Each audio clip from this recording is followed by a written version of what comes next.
Who are you? Mrs. Pharaoh? Shouldn't you be at my house? Mrs. Pharaoh is at your house. I'm Mrs. Pharaoh number 2. Ramesses II's got 6 wives. Bit greedy. And 200 girlfriends. I am the great Pharaoh, born of Ra, chosen of Ra, for powerful is the truth of Ra. Half king, half god, master of all I survey, Ramesses II, glory be to my name. And you are... Susan. An honor for you to meet me. So what will Nefertari, the Pharaoh's #1 wife, make of Mr. Peasant? Oh, Your Majesty. Get up, peasant. But don't look at me. Oh, it's that terrible smell. Could be me, Your Majesty. I've been dragging 2-ton boulders round the desert to help build your husband's temple. No, you do stink, peasant, but it's much worse than that. Oh, could be the gazelle dung I've put on the floor. Oh, what on earth would you do that? Keeps the rats away from food. Rats! Or it could be the walls. They're made of manure. And the Nile flooded the hut last month, so there's still a bit, how shall I put it, sweaty. I can tell I'm going to just love it here. Great. Meanwhile, over at the palace, it's dinner time. Here, peasant, try one of these. What is it, my Pharaoh? Locusts and honey. That's delicious. I think I'm going to grab an early night. I have to be up before the sun comes up. Well, obviously I do. I'm the one who gets the sun up. I've done a joke. That's more like it.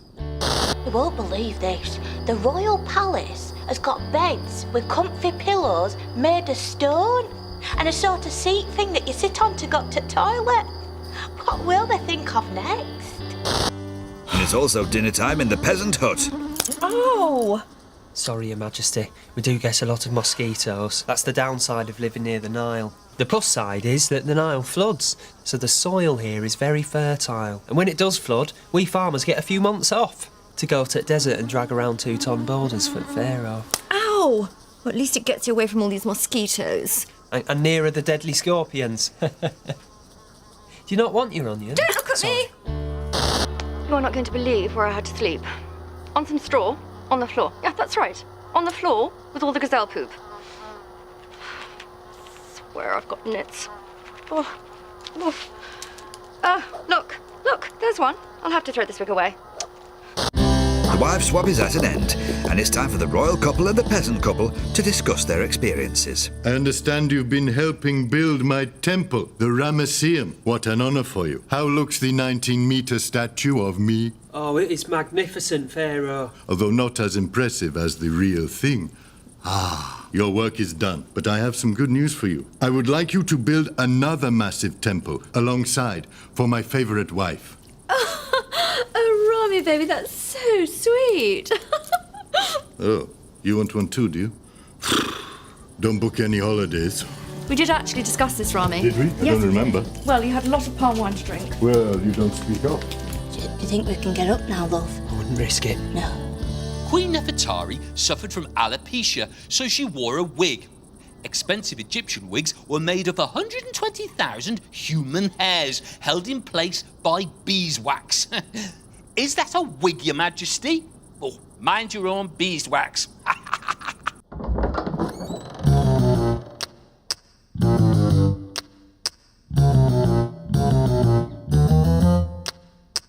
Lucretia, Giovanni, Geoffrey and Cesare, Italian Miami, the Borgia family.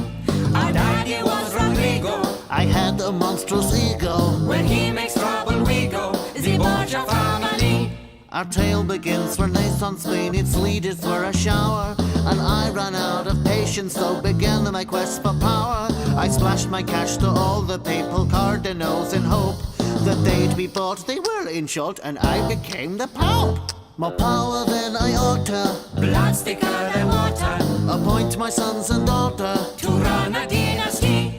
With Daddy as the Pope, I could do as I pleased was ace. I'd kill a man who dared to, invade my personal space. I found a husband for Lucretia, rich Giovanni Sforza. Do you love him? Yes, of course, but love is power and money more, sir. Now married to these forces, this opens up new doors. The world bows down before us. the Borgias was a family. Oh yes, and while we're at it, we will marry son Geoffrey, age 12, but so what soon will be the Borgia Sforza and the Naples family.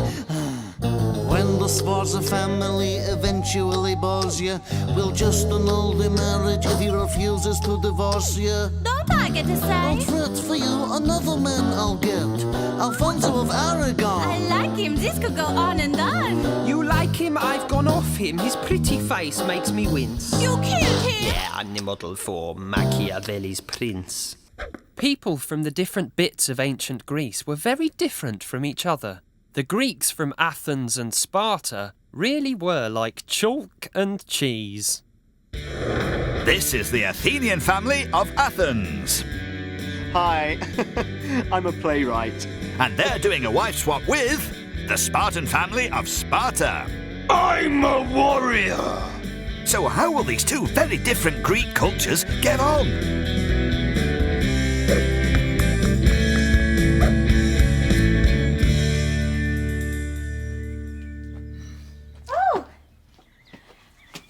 Help me with my bag, Spartan slave, and then go and tell the master of the house that Mrs. Athenian has arrived. I am the master of the house.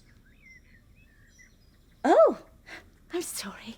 And where's your dear son? I believe, like us, you have a 7-year-old boy. I do. He's out naked in the hills fighting with the other Spartan children. Oh. And when will he be back? When he's 15. Things aren't getting off to a much better start in the Athenian household. Oh, welcome! Welcome, Mrs. Spartan, to our home. I'm Mr. Athenian. This is my son. Why is he so puny and sickly? Why was he not taken up a mountain to die at birth? What's that water coming from his eyes, eh? She's joking. She's joking. And Spartans have a very different idea of a woman's role. Right. Time to get something for supper. Great. What are you hunting? What are you hunting? Go get us a rabbit. But I'm just a delicate Athenian woman. I'm not allowed out of the house apart from to visit other women or to go to funerals. You are going to a funeral. The rabbits.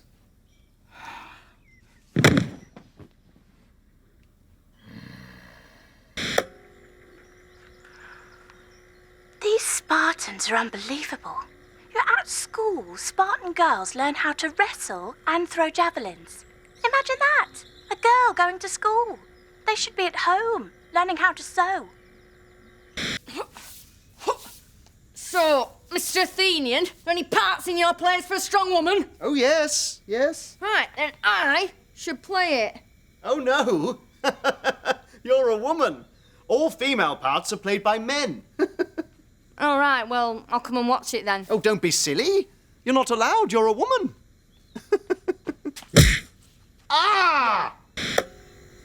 What a wimp this Athenian is, eh? I mean, what kind of a job is writing plays, eh? In Sparta, if you want a good night out, you just go and slaughter a wolf. Simple as.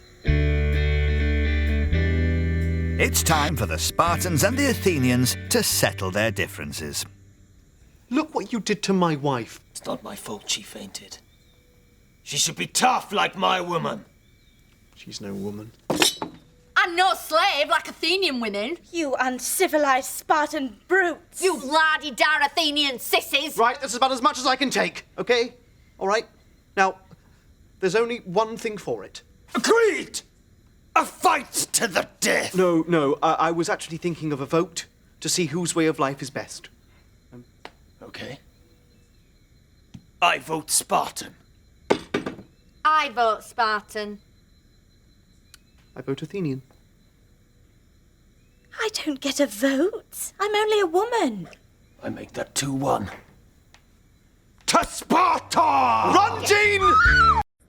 Did you know that when Henry VIII had Anne Boleyn executed, he brought a specially trained swordsman over from France? Because an axe, well, that could be blunt and messy, but a sword, well, that could cut off a head in one clean slash. Oh, do you know, Henry, he was a lovely man after all. Yeah, right. Divorced, beheaded and died. Divorced, beheaded, survived. I'm Henry VIII, I had 6 sorry wives. Some might say I ruined their lives. Catherine of Aragon was one. She failed to give me a son. I had to ask her for a divorce. That broke up her heart, of course. Young Anne Boleyn, she was 2. Had a daughter, the best she could do. I said she flirted with some other man, and off with the chop went dear Anne. Lovely Jane Seymour was 3, the love of a lifetime for me. She gave me a son, little Prince Ed. Then poor old Jane went and dropped dead. Divorced, beheaded and died. Divorced, beheaded, survived. I'm Henry VIII, I had 6 sorry wives. Some might say I ruined their lives. Anne of Cleves came at 4. I fell for the portrait I saw. Then laid eyes on her face and cried, she's a horse! I must have another divorce. Catherine Howard was 5, a child of 19, so alive. She flirted with others, no way to behave. The axe sent young Cath to her grave. Catherine Parr, she was last. By then all my best days were past. I lay on my deathbed, aged just 55. Lucky Catherine the last stayed alive. I mean, how unfair. Ugh! Divorced, beheaded and died. Divorced, beheaded, survived. I'm Henry VIII, I had 6 sorry wives. You could say I ruined their lives.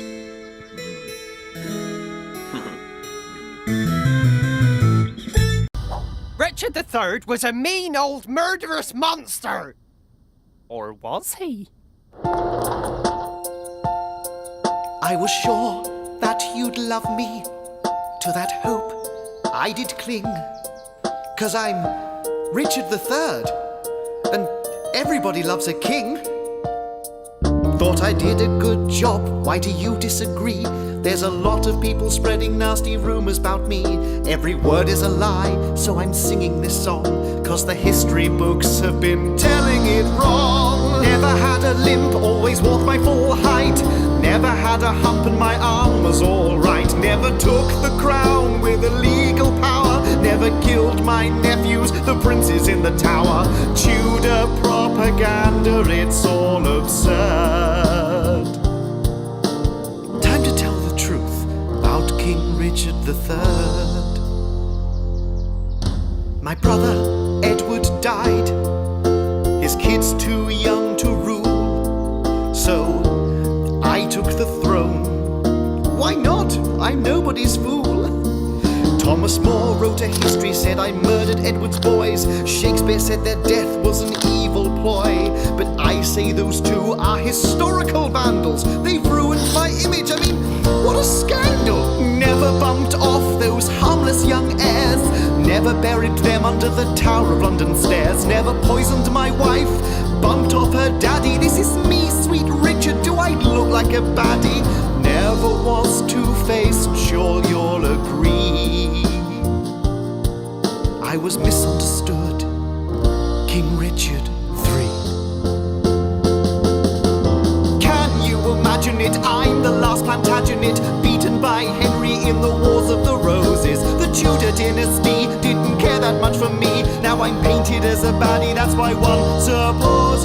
Never forget when you hear of my crimes. Never drowned my brother in a massive vat of wine. Never said a horse, my kingdom for a horse. Who made that up? Why, William Shakespeare, of course.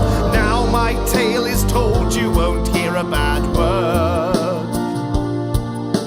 about a special ruler, King Richard III. I'm a nice guy. Oz a wasp, it's a wasp. A wasp is a wasp. Oz a wasp. Oh, it's a wasp. Ghastly, mean and cruel. Stuff they don't teach you at